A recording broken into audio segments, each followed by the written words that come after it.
Hello, this is Carrie. Hi, Carrie. It's Kyle. Hey, Kyle. How are you? It's just been a tough couple of weeks, so I'm just trying to just put one foot in front of the other. Yeah, I've been there. Are how are you, um, let me think here. Are you feeling better than you have been? Or, I know that, Yeah, yeah, that's good. That's good to hear. yeah, just, I need to travel, for both funerals a lot, so I'm just sort of really exhausted, and, I have to go travel for work for 4 days, so I'm just, looking forward to finally being home next weekend and, just being able to chill. You probably don't know this, so after the flag incident, the mayor we voted to wait for our new city manager to come on board and to recommend some policies to us, right? So we had a written down policy on flag flying. So our new city manager was in place, and he did up a memo for us, with all the different options, and it was on last Monday's agenda. And I asked my colleagues that, I'm away for a week for 2 funerals to people who are very close for me. This is not a time-sensitive issue. Can we please, table this until the May 3rd meeting? And one of my colleagues, Alderman Padragula, made the motion, and my colleagues denied my request and went ahead and discussed the issue and have now decided no flags can fly except the state, city, and federal flag. So that was very hurtful, that my colleagues, considering, the reason I was away, and that it certainly is an issue that could have waited 2 weeks. It was an issue I felt strongly about, denied my request and went ahead and had this discussion, would not allow anybody in the audience to share their feedback or thoughts, and voted 6-0 to not allow any flags. What meeting was this? This was last Monday, the 19th. Okay, well, I guess I have a new Minot City Council meeting to watch. Yeah, well, I haven't been. You'll probably watch it before me, because when one of my colleagues, Alderman Padragula, who made the motion, contacted me after the city council meeting and said, "I'm so sorry." And then only 2 people voted to defer it. And the other guy is one who I'm very ideologically different with. And I talked to him, and he was like, it's just the decent thing to do, right? Like, it was not an urgent matter. You asked us to hold it, and there was no reason not to hold it. And so I haven't been able to watch the meeting. I'm still that raw and angry that, I'm like, okay, it's there. I will watch it at some point, but I just cannot right now. I'm not in the right mind space to even watch it.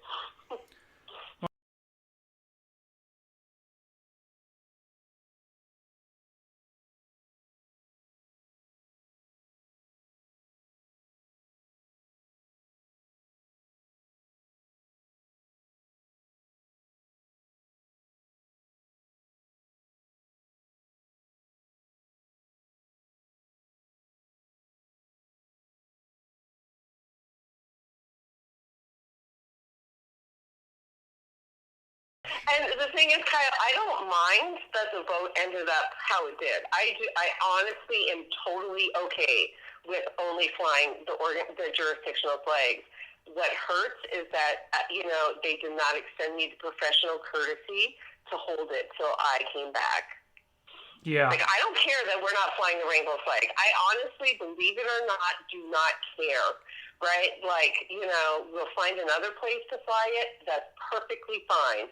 So, people probably think I'm upset about the outcome. I'm not. That's totally fine outcome with me. Only the 3 jurisdictional flags. Perfect. Right? It is the request that, I am away, burying my friends and family, and you will not Like I would do that for anybody, right? Like,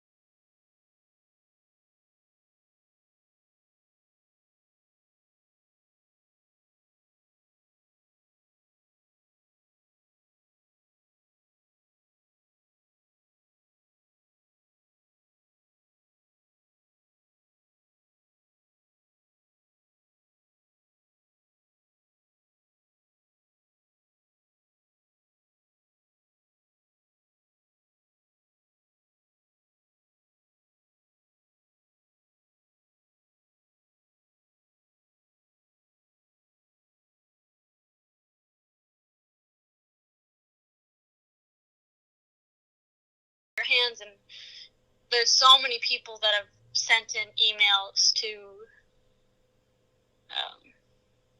Jason Heidi Heitkamp, and he just sends this pre-recorded email. It just says, I will be voting yes on Bill HB 1298 because I think it's the right thing to do, or something along that line. And it's frustrating because... Wait, this individual has an auto response? Yeah, he has an auto response on his email. It's everybody that's sent in that I've known has gotten the same email. So it makes me feel like he's not even reading them. Mm-hmm. And he's just sending it out. No. Here, find the email. Yeah, actually, if you could forward that to me, I would love to have that. Yeah. It says, I appreciate you contacting me on this issue. I will be voting yes on 1298.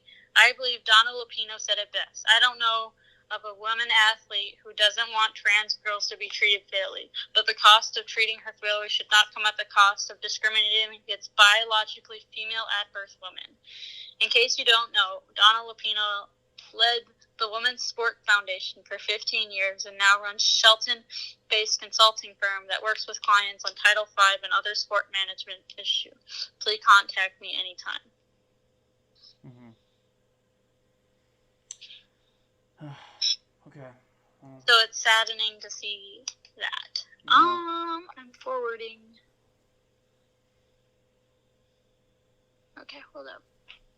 Forward. What's your email again? Kyle M. Palmer. Oh, found you. Oh, okay. Found you. Okay. Okay, got it. You should get that in a second. Great, thank you. You're welcome.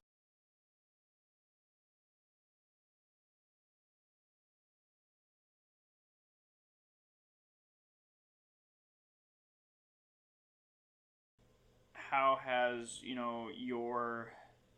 have the conversations you had, have they evolved in any way, or, how have things been changing for you since, back in September? I've definitely grown as a person. I'm becoming more of the man that I've always wanted to be, and that I am every day, and I've come out of my shell, and I will continue to advocate for everybody that needs to be advocated for, because I know what it's like not to have the advocate and just to shut down, and I don't want people to feel like that. Mm-hmm. Everybody deserves a chance. Yeah. Okay, thank you.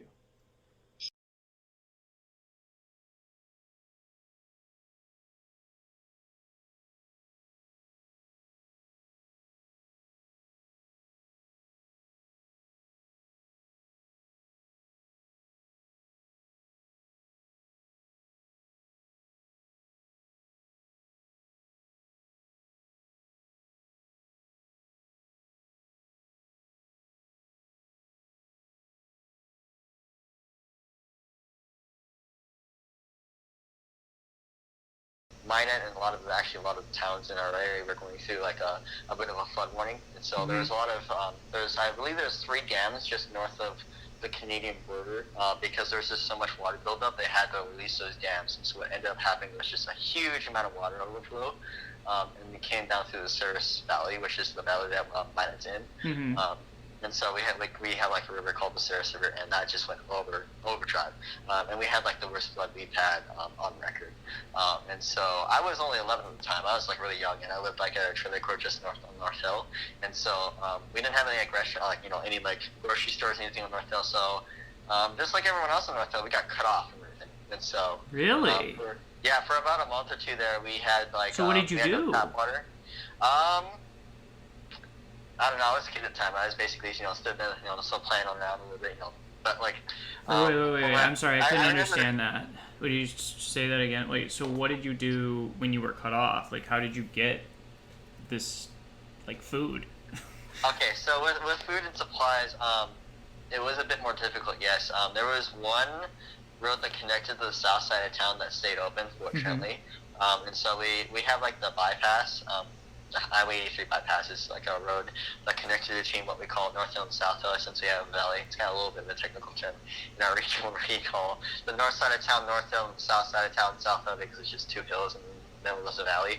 And since the valley was being flooded, the only road that was connecting the two was the bypass. And so we basically would have to sit there for 3 hours to get from North Hill to South Hill.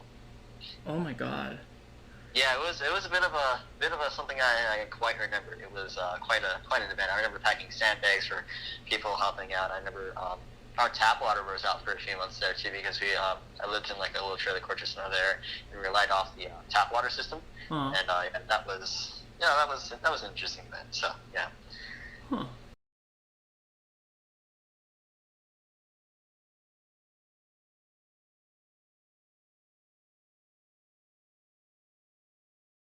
Did you ever speak with Carrie? So I am actually good friends with Carrie. I met her during during her 2020 city council campaign. You met her during the campaign?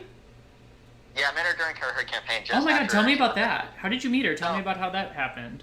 So there was, we had our first Juneteenth celebration back in like 2020, and so, and since I was like, on campus at the time, that's actually when I was first actually decided to look into a potential city liaison position.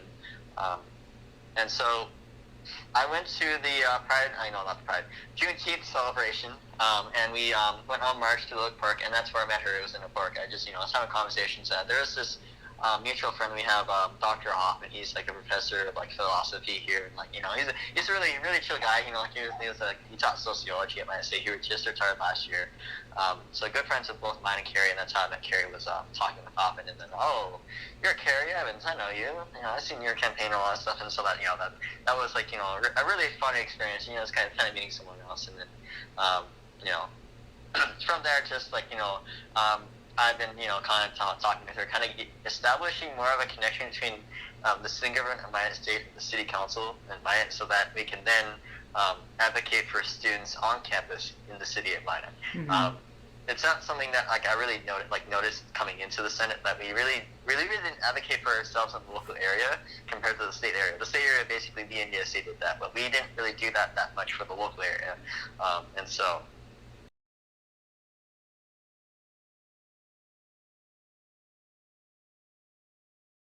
MSU Equality Amendment didn't show up at the first meeting because they got death threats, because they were like they were threatened, like they were going to get murdered. They showed up and stuff like that, and that's like a serious kind of thing. So like they didn't show up to the first meeting, and so. However, when you look at like the university situation, we had our pride flag raising there, nothing.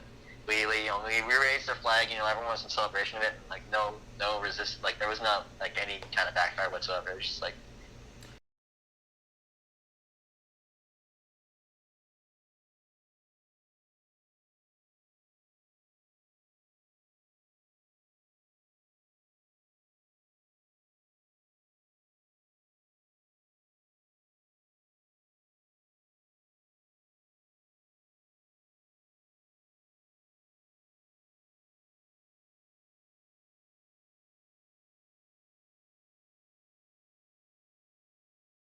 It was a good experience. I actually had somebody that came up to me, and they were over the age, so over 21, and they said that that they were very happy that this was available to them. It was their first Pride event ever, and they recently came out, and they never knew that there was such a large community in Minot that had so much love for the LGBTQ2+. Mm-hmm. And that they thanked us for doing all the work that we do and advocacy that we do.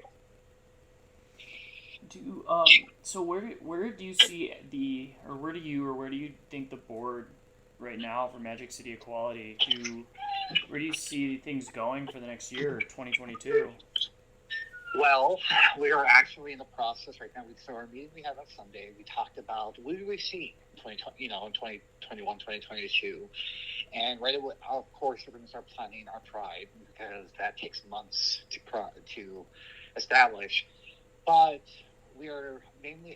this year we're going to be focusing a lot because we have a few scholarships available for students kind of going into the higher education or trade school. We also are focusing our year on more advocacy work that we can help address disparities within the L+ community. Mm-hmm.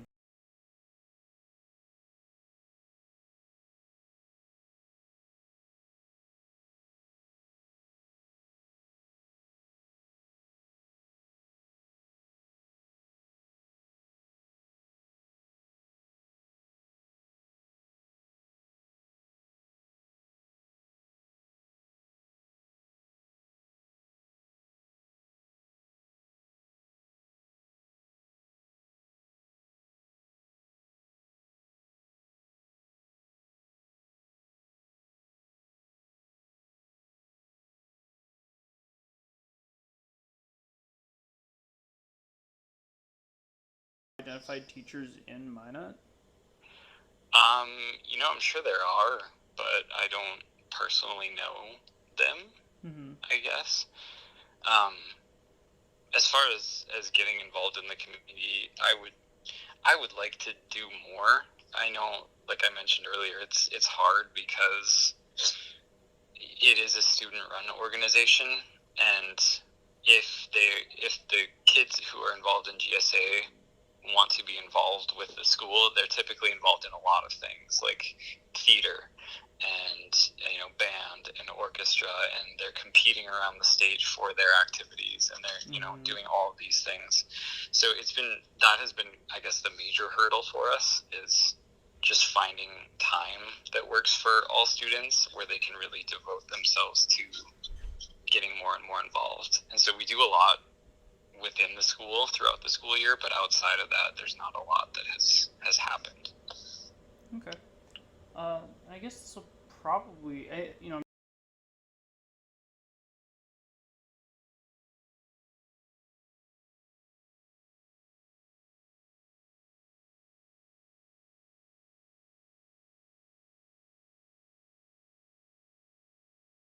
and they're just getting to know people. I would say the overwhelming feeling is they want to get out of Minot. Yes. And that for a variety of reasons, I think, but I would say that most of them are trying to get away for school, or maybe because of personal reasons, or whatever. But yeah, overwhelming, I would say yes, they want to get out of Minot. What do you given that you know these individuals fairly well, what do you think would have to change for them to change their minds? Well, I think there are certainly bright spots in Minot for the LGBTQ kids. So like we have Magic City Equality, and we have like the GSAs, and we have Pride in Minot, which is kind of the purpose of your article, right? Is the flag and all that kind of coinciding with Pride. So there are these bright spots, but I think they're so few and far between that it's not enough to sustain them in their day-to-day lives. You know what I mean? Mm-hmm. Like I feel like the pressure from the community to be a certain way is so maybe suffocating that it's just hard for them to and I can't speak to that necessarily because I'm cisgender, heterosexual, so I'm an ally more than anything. But that would be as an outsider looking in, my assumption. And so,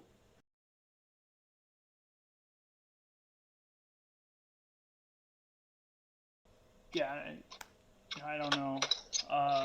Yeah, so that meeting happens, and it's my understanding that next week at school was rather tense.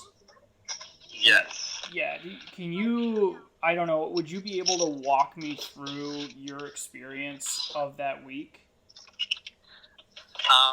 Well, me personally, I didn't, I guess, hear or notice anything out of the ordinary outside of like I would run into Asher in the hallway, and we would talk a little bit about what happened and things like that. So I knew that like students like Asher were, obviously feeling, I don't know, hurt or betrayed or however you want to phrase it, but like in terms of like day to day in class, nothing really changed. It wasn't something that really popped up in my classes personally. And then for our GSA, we just kind of, I guess, left the floor open for students to, I guess, express how they were feeling. And, I know Asher, I want to say that Asher took some time to write some letters or, to write to the paper or something like that. But we did have a little discussion about those events. Mm-hmm. Did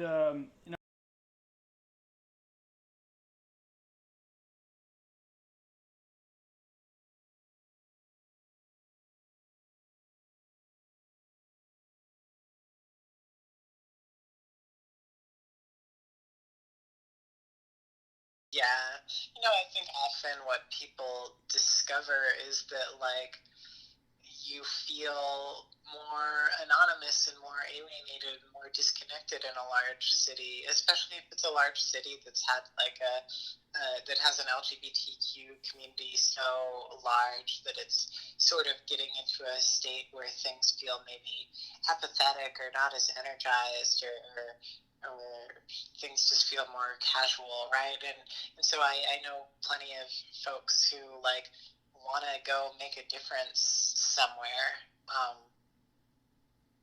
I remember one person I interviewed for the book had lived in the Bay Area and then was like, I want to go back to Indiana where I can like, I don't know, like feel like I'm doing something, like I'm actually like affecting change in my community, and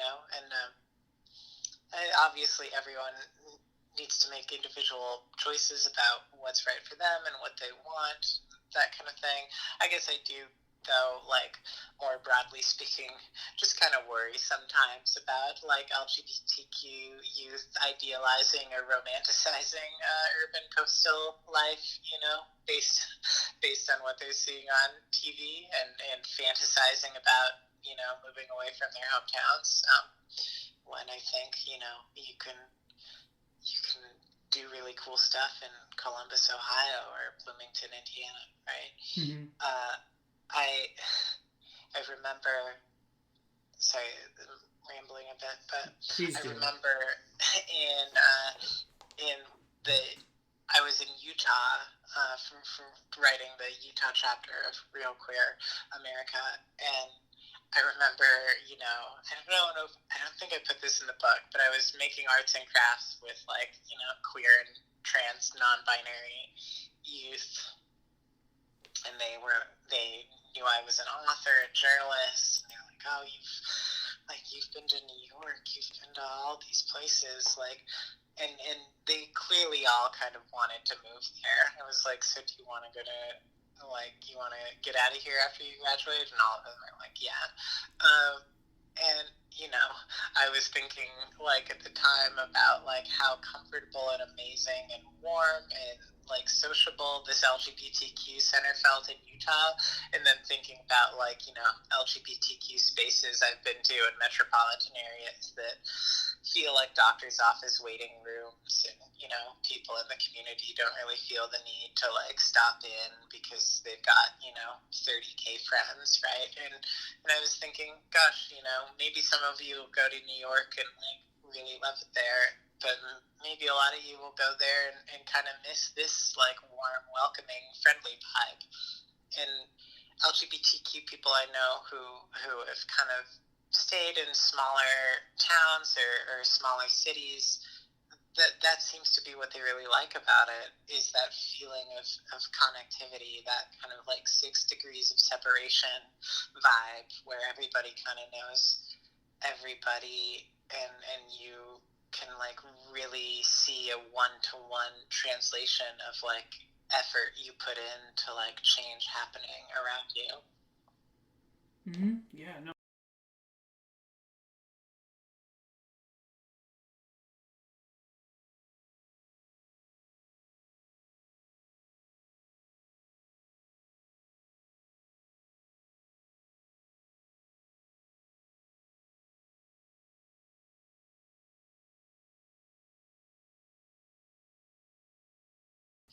Yeah, I mean, some of this goes beyond LGBTQ issues and just speaks to like millennials tend to want to move to like larger cities anyway, right? So they're like broader migration trends that are harder to combat. But I think if we want to see more LGBTQ people making the choice to stay in hometowns or home states, it's about showing them that there is a future for them there, that there are possibilities there. And that looks like seeing out community leaders, elected officials, artists, business leaders, small business owners around them.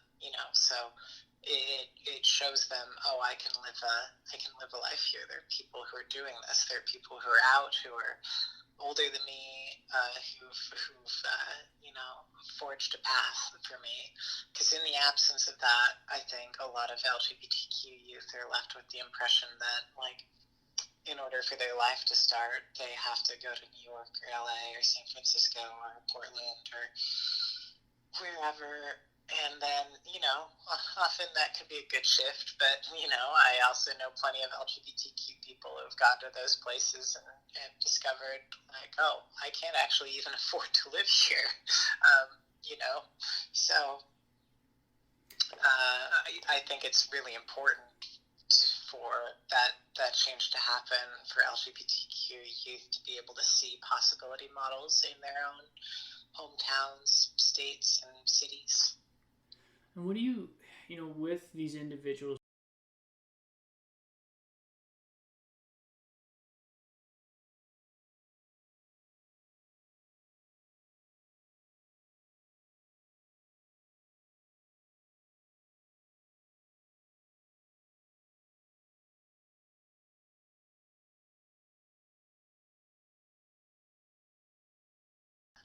And I mean, I think what you find with like anti-LGBTQ stuff in this country, it's like, do people have prejudices and biases? Absolutely. Probably about like 30% of people, if you scan across public opinion polls that I've been looking at as a journalist for the last 5 years, have some kind of like discomfort with like LGBTQ folks. But is there a massive groundswell, grassroots, organic, like political movement about denying LGBTQ people their rights?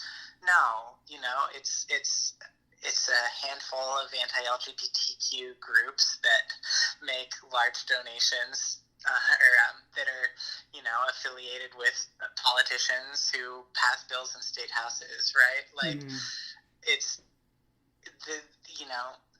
there's not, you're not going to be able to assemble, even in a community like Minot, some massive army of people who oppose the pride flag. You're just going to have some folks who are angry, upset about it. But I think that culturally the tide of acceptance has turned beyond a point of no return, and that all that anti-LGBT groups can do from this point on is create the illusion of some kind of like massive groundswell of opposition that when you just, I don't know, look under the lid, like isn't actually there.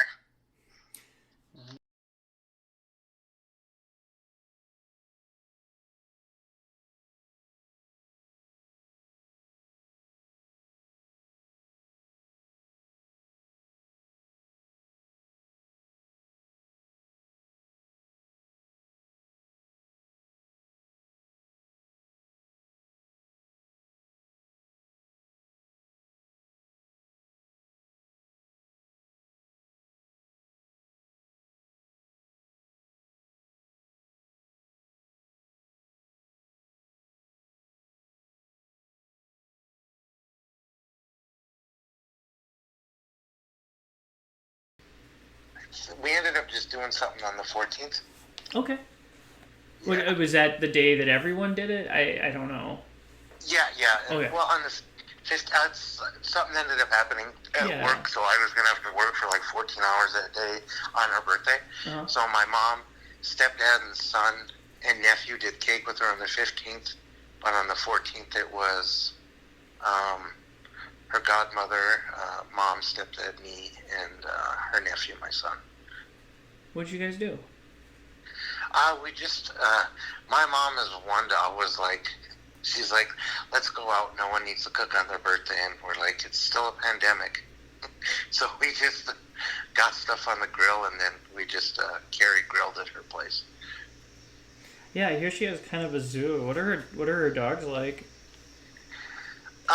Good. Jackson is, he's about 13 now. They found him in a park in Baltimore when he was about 1.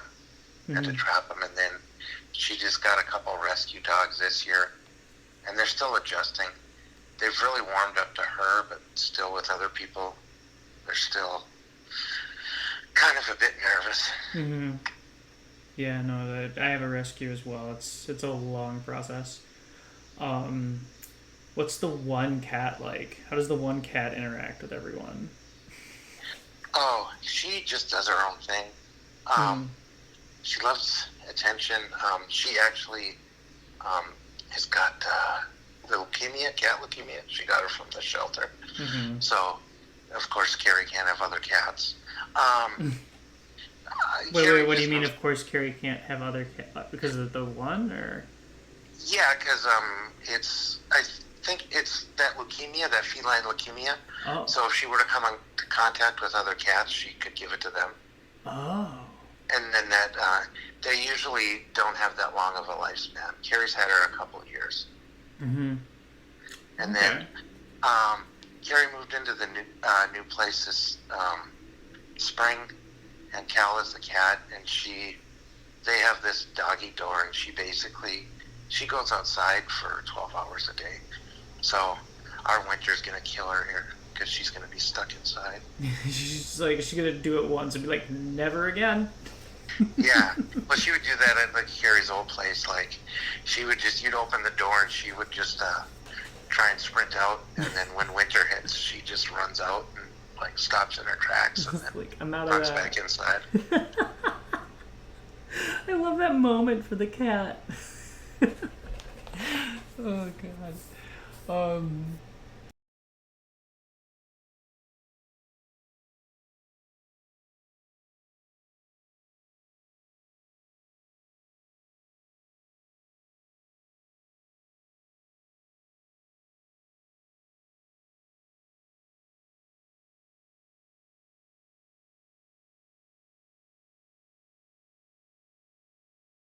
Seeing none, the motion is to approve. Please call the roll. Pittner, Yes. Quadrigula, Yes. Ross, Yes. Sitma, Yes. Janser, Yes. Olson. Yes. Motion is approved. The next item is 7.8, the city flag policy. The city manager was tasked to bring a proposed policy regarding commemorative flags flown on city property back to the council for consideration. City attorney and city manager have done some research regarding the matter and have drafted a potential policy for the council's consideration. Both attachments do outline the proposed, let's see here, they do outline the different policy and policy guidelines associated with that. Mr. Mayor, Alderman Patagula. I move that we postpone discussion of this item until one of our meetings in May. I was asked by Alderwoman Evans to make this motion, and I told her as a courtesy to her that I would. I feel that everyone needs to be at the table to talk about this, and she certainly was a very important and driving force in getting this issue to come to the fore. So I would move that we postpone the discussion to a time certain, one of the two May meetings, to give her a chance to be here and for all of us to have a discussion and come to a meaningful consensus. Motion is to table until no earlier than the first meeting in May. Is that correct?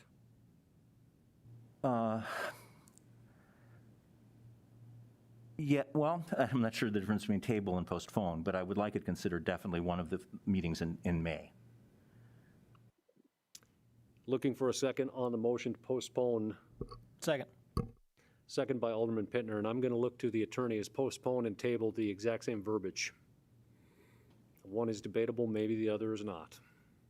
Mr. Mayor, they're both considered the same under our They are. ordinance, and Thank they you. can both be debatable. We have a motion and a second to table the item until no earlier than May. The item is not debatable. Please call the roll.